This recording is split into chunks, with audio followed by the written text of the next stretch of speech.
नमस्कार दोस्तों। आज हम लोग बात करेंगे प्रॉपर्टी के मालिकाना हक के बारे में। जैसे बहुत से लोग ऐसे हैं जो प्रॉपर्टी खरीदते हैं, उसके बाद वो रजिस्ट्री करवा लेते हैं, तो सोचते हैं कि मालिकाना हक उनका हो गया, लेकिन ऐसा नहीं होता है दोस्तों। आज इसी के ऊपर विस्तार से चर्चा करेंगे दोस्तों। वीडियो इंपॉर्टेंट होने वाली है, पूरा लास्ट तक देखें। चलो दोस्तों, वीडियो हम शुरू करते हैं। फिलहाल अगर हम दोस्तों बात करें, अब यहाँ पे देखिए दोस्तों, ये हमारा मेन वो है। रजिस्ट्री कराने से आप नहीं बन जाएंगे मालिक, मतलब प्रॉपर्टी के मालिकाना हक के लिए सबसे जरूरी दोस्तों क्या डॉक्यूमेंट्स होता है, इसके बारे में हम आज बात करेंगे। अगर आप कोई भी प्रॉपर्टी खरीदते हैं, तो दोस्तों बेहद जरूरी है कि सबसे पहले उसकी अच्छे से जांच पड़ताल कर ले। प्रॉपर्टी के मालिकाना हक और कागजात भी जांच पड़ताल जरूरी है।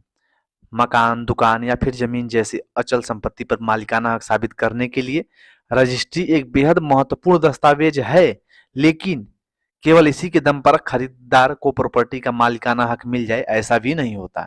इसके लिए आपको एक और दस्तावेज की आवश्यकता होती है। दोस्तों आइए उसके बारे में हम विस्तार से जानेंगे। नीचे हर किसी का अपने सपनों का घर खरीदना होता है और खरीदने का सपना भी होता है। अधिकतर लोग घर बनाने के लिए जिंदगी भर की पूंजी लगा देते हैं। अगर आप भी कोई घर या प्रॉपर्टी खरीदने की सोच रहे हैं, तो ये खबर आपके लिए बहुत जरूरी है। नई प्रॉपर्टी खरीदते वक्त कुछ बातों का ध्यान दोस्तों खास तौर पे रखना होता है। कई बार छोटी छोटी गलती के कारण लोग फ्रॉड का शिकार बन जाते हैं। एक आंकड़े के अनुसार देश की अलग अलग अदालतों में करीब दोस्तों 4.5 करोड़ केस चल रहे हैं। इसमें बड़ी संख्या में प्रॉपर्टी से जुड़े मामले भी हैं। ऐसे में घर या प्रॉपर्टी खरीदते समय कुछ सावधानियां हैं जिनको ध्यान में रखकर हम कई मुश्किलों से बच सकते हैं।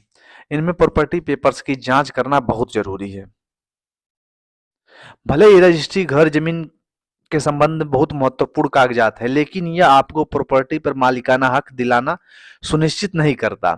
अक्सर लोग प्रॉपर्टी को रजिस्ट्री कराने के बाद निश्चित हो जाते हैं कि वो प्रॉपर्टी खरीदते समय भी सबसे ज्यादा फोकस रजिस्ट्री के कागजों पर ही रखते हैं। हालांकि म्यूटेशन कराना भी उतना ही जरूरी है जितना रजिस्ट्रेशन। इसका मतलब होता है नामांतरण। अगर आपको लगता है कि रजिस्ट्री करा लेने से ही प्रॉपर्टी आपकी हो जाएगी, तो आप गलतफहमी में हैं। आने वाले समय में किसी भी तरह की परेशानी से बचने के लिए जरूरी है कि आप उसका नामांकन यानी म्यूटेशन जरूर चेक करा लें। आपको यह पता होना चाहिए कि केवल सेल डीड से नामांतरण नहीं हो जाता। बिना नामांतरण के प्रॉपर्टी नहीं होती आपके नाम।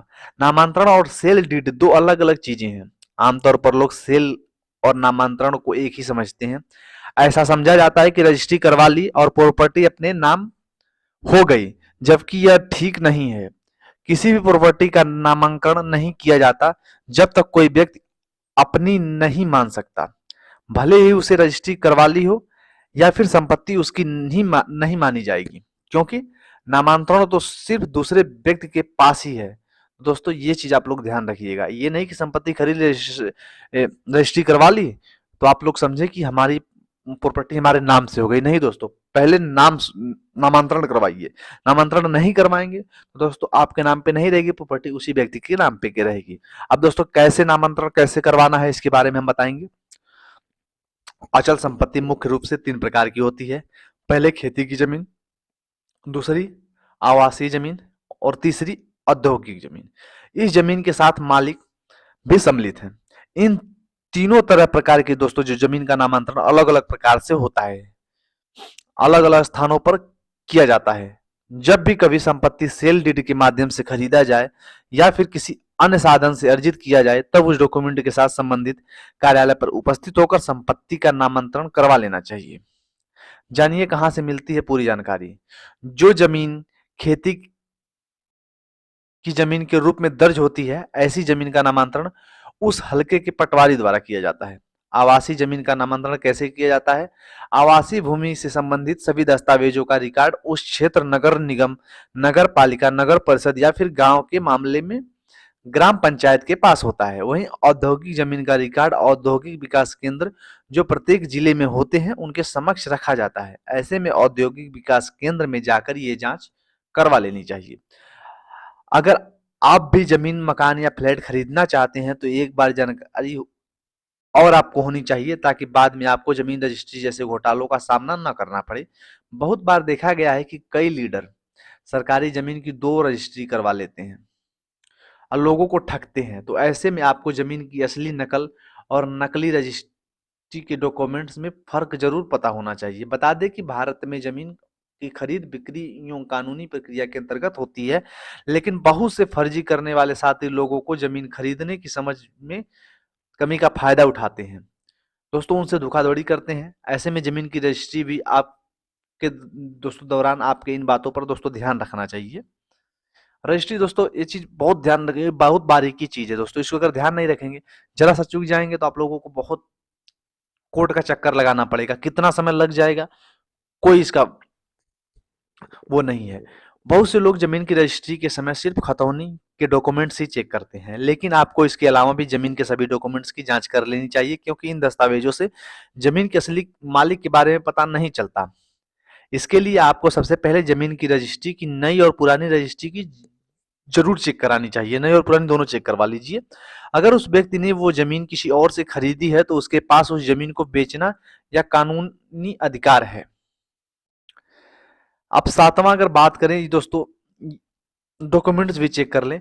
इसके अलावा भी कुछ कागजात हैं जो आपको चेक करने चाहिए। कोई प्रॉपर्टी खरीदने से पहले विक्रेता के टाइटल और ओनरशिप वेरिफिकेशन करना बहुत जरूरी है। चैनल डॉक्यूमेंट्स को भी चेक करना जरूरी है। चैनल डॉक्यूमेंट्स का मतलब होता है यक्स ने वाई को बेची, वाई ने जेड को बेची, प्रॉपर्टी बेची। इस दौरान जो भी डील बनती है उसमें सबका विचारनामा बनता है, यानी किसको कहां से मिली, इन सब का हवाला होना जरूरी है।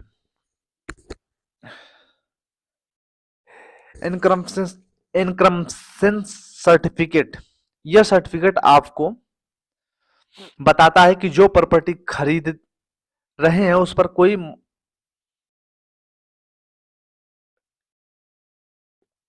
मोर्टगेज, बैंक लोन या टैक्स तो पेंडिंग नहीं है। इसके अलावा कोई भी पेनाल्टी तो नहीं है, ये जानकारी मिलती है। इसके अलावा रजिस्ट्री की ऑफिस पर जाकर फॉर्म नंबर 22 भरकर जानकारी ले सकते हैं।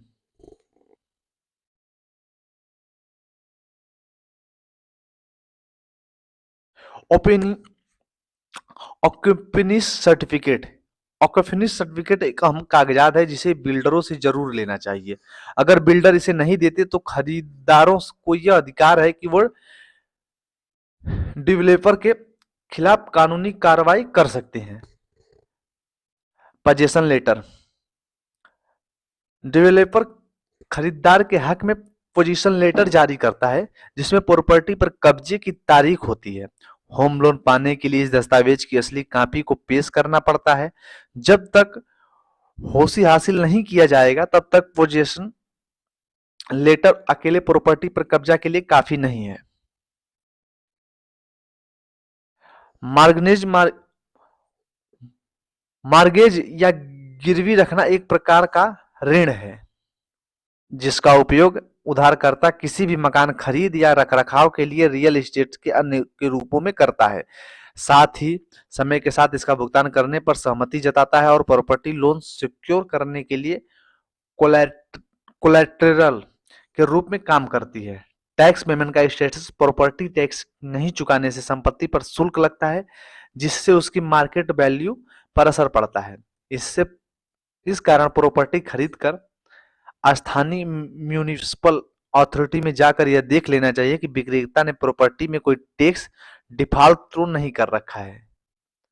फिलहाल दोस्तों वीडियो यहीं तक। आप लोगों को वीडियो कैसे लगी कमेंट करके बताएं। अगर कोई जानकारी नहीं समझ में आई दोस्तों कमेंट करके पूछ सकते हैं।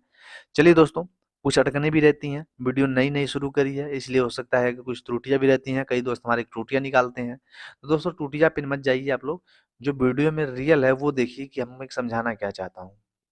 ठीक है दोस्तों, मिलते हैं नए वीडियो में। Thank you.